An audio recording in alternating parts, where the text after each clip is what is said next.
kaya mo mag-break din sa JS? Sabi ni Cherry. May halong biro. Para na rin niyang sinabing pagputi ng uwak. Ngunit hindi ganoon ang dating kay Dindo.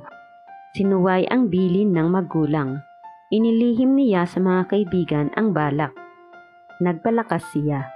Kinausap si Sam. Nagsanay si Dindo.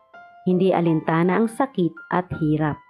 Pwede ka na, sabi ni Sam pagkaraan ng isang buwan. Isang linggo bago mag-JS prom, nilapitan ni Dindo si Cherry na nagmimerienda sa kantin. Para sa'yo, handa na ako, sabi ni Dindo.